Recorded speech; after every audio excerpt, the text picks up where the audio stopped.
Welcome to a new update on this Tuesday. And Tuesdays are for Bitcoin updates, in which today we're going to look at technical analysis with Bitcoin. Currently, I'm in Istanbul, so that's why we're providing a more TA-based approach on this one. And we're going to look at the Bitcoin cycle, as right now we are hovering between the case of a bull or a bear market, and there is so much noise in the markets as we've got hikes, we've got a Russia-Ukraine. Everything is taking place, and through that we can have a certain price reaction, and we can estimate what we can expect from Bitcoin in the short term, long term, and the levels that you must be watching. Before we continue, make sure to hit the like button, subscribe to this YouTube channel, also check out our trade letter which we provide to you 3 times per week, and make sure to join our Discord where you can ask me questions, you can get requests on charts. Every 2 weeks we provide you with a trade ID. You can get 1 week access in the Platinum membership or in the Premium membership. So everything is in there. Also, within 2 weeks from now, we launch a new name and new website.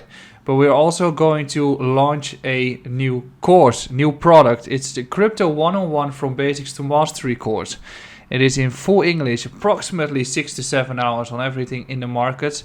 And it's a first course, as later this year it's going to be Trading 101, and the course will be given in multiple subtitles as well. So if you are asking for a Dutch one, or at least to read it in Dutch, you get it. If you want to have a Turkish one, we make it for you. Everything will be provided, and you can win one course for free or get a discount on it, and that's why you need to whitelist yourself in the description beneath. Now, when we're looking at the markets, we can definitely agree that at this point, markets are moving upwards. And there have been multiple topics that have been moving the markets. We've had inflation that went through the roof. Even during that period, we've had gas prices going absolutely ballistic.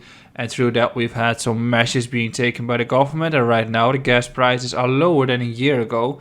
Even lower than the levels before we actually started to accelerate. And nobody discusses about that anymore. We've got macroeconomics right now with a potential recession, which is definitely true. We've got the Fed, which is continuously stopping or pausing the hikes quite shortly from here. We've got banks falling apart. So it's quite a mess if you want to estimate where Bitcoin is at this point when it comes to the cycle, as we also are approaching a halving.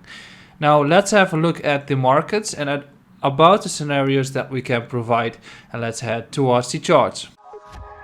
When you're looking at the Bitcoin cycle, you have to look at the entire overview. We can see that we've got a beautiful cycle with Bitcoin in 2011, peak high, 2014, peak high.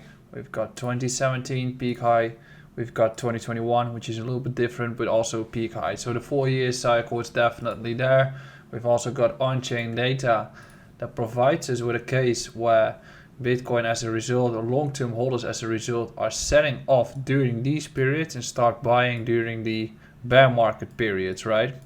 This is the same right now. They have been accumulating a lot in this period, through which the assumption can be made that there is a likely new bull run taking place at this point.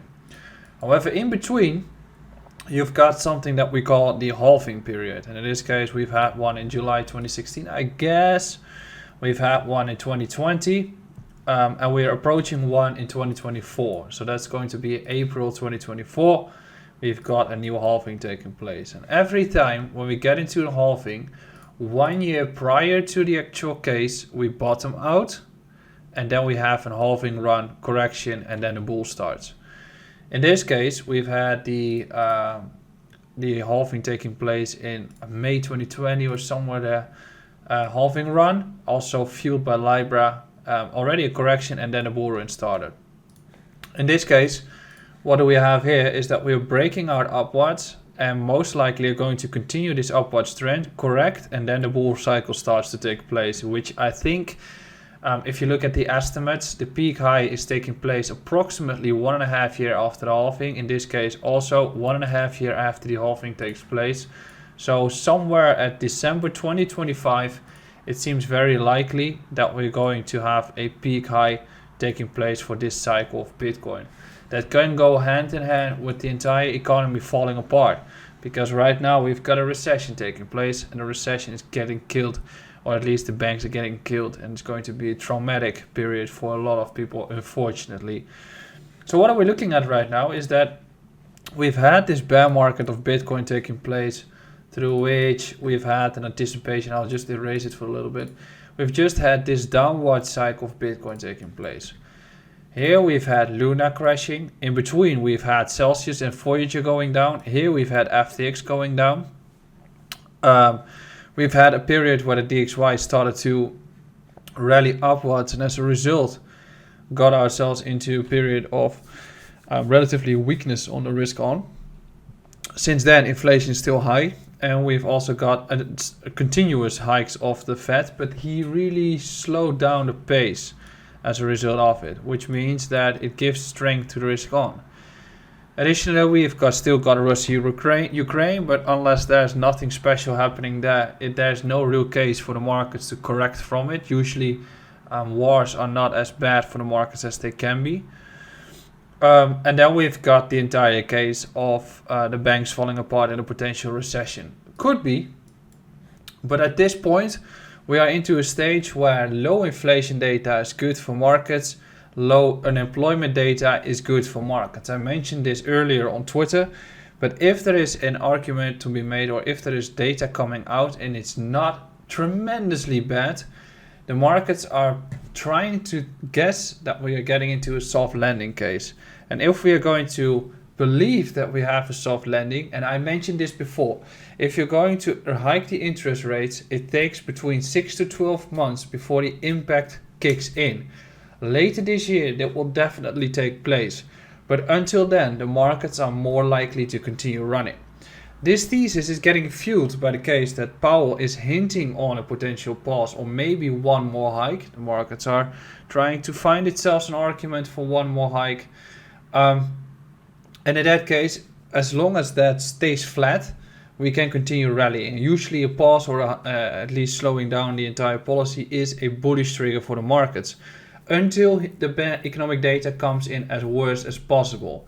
So if inflation is going to be hotter than expected, markets are not just going to go stable or going to go flat. If economic data comes in worse than expected, that is going to be a trigger for the markets to start selling off, because then he needs to pivot, because then the fears of economic failure or bank failure starts to increase. Right now, if unemployment starts to become strong still, or in labor markets are still strong, and the other economic data starts to come out positive, we continue running. So where are we in this cycle? Currently, we are in a stage with Bitcoin where we are having anticipated a bear market. So if we have been experiencing a bear market for approximately a year. So everyone right now, very comparable to here, everyone right now is still in the bear market thesis, because they have been experiencing one for more than a year. Usually bear markets tend to take a little shorter than bull markets. Bull markets always trend longer, except for altcoins. But the bear market thesis sticks until proven otherwise. So even though we've had the run in 2019, the markets have not been making a new lower low, through which that even then a correction to 4K was still into a bull cycle. So we could most likely be bottoming out. If we go one cycle backwards, we can see that we had a period of sideways action when it comes to 2015, right? Right now we've also been anticipating a relatively long period of sideways action. We stayed here from June 2022. Right now we are 1 year further and we're still relatively stable. We are still moving in this range. So we've just witnessed a very painful and similar corrective period as we have been witnessing in 2015. Right now we're in the stage that we get this run, consolidate, maybe have one more run going to the halving and then correct. But that is if there is no big economic data. Right now, if you look at this, we can state that we are making higher lows and we are making higher highs as well. So if you look at the weekly data for Bitcoin, and as long as we stay above this entire block here at 25k, as long as we stay above it, we are most likely going to break through the upwards pattern here, and we're going to look at a case where we are hitting above 30k, and that's when the real confidence and acceleration starts to kick in. So once we clear 30k and 31k, this is going to accelerate quite fast to 45k. You can be quite sure about it.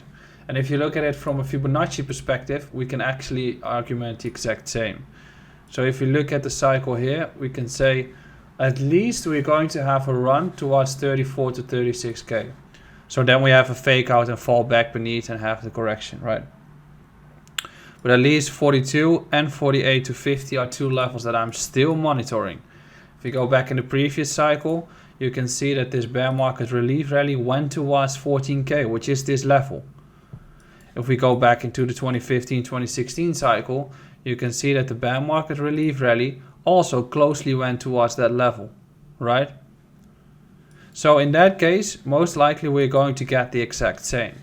So I would like you to get out of your bear market thesis and your bear market view, and I would like you to jump into what is more realistic at this point. Erase all the noise that we have been witnessing with macro because it doesn't make sense. I would also argue to avoid leverage trading unless you know proper risk management. But I would definitely argue to avoid leverage trading. So that's the case for the short term. I think that if the Fed is going to pause and if the economic data comes in positive, we most likely are going to have continuation of the trend. Then the closer we get towards the halving, we have our standard corrective period. How far does it go? We just go back into the cycles previously, in which we have witnessed this run and we corrected towards the 0.5, which is in this case 477 and a beautiful retest. If we go towards the 2019 one, we've just witnessed a pretty bullish level here, or bullish run, and then we corrected even further, but the 0.35, 0.382 are definitely the levels to watch. In this case, if we have a run towards 42k, or at least 45k, you can argument that after that we still are going to have a pretty heavy correction towards 25k to 30k. So my thesis is that we still are going to have this cycle. And we all have arguments on macroeconomics and such, but this is what I'm currently looking at. So when we're looking at the lower time frames for Bitcoin, we are looking at a case where we are still trending up, or at least we are chopping around. I mentioned before, as long as Bitcoin stays above 25k, everything is going to be fine. If we're going to have a retest of 27, it's also going to be fine. If we're going to clear this resistance zone at 30k, things are going to accelerate towards 34k. Lower bound interest for longs, also interest for longs, higher bound interest for shorts. If we flip this level, that's the argument for longs again, because we then can be able to accelerate the price action again. So that's what I'm expecting with the cycle. I hope you have been enjoying this. Let's round off this update. I hope you have been enjoying this update in which we have been discussing the cycles for Bitcoin. In Thursday's update, we're going to look at the altcoins and when we can start investing in those. We're going to look at what is needed for altcoins to actually start performing, and that's what we will be discussing in the Thursday update.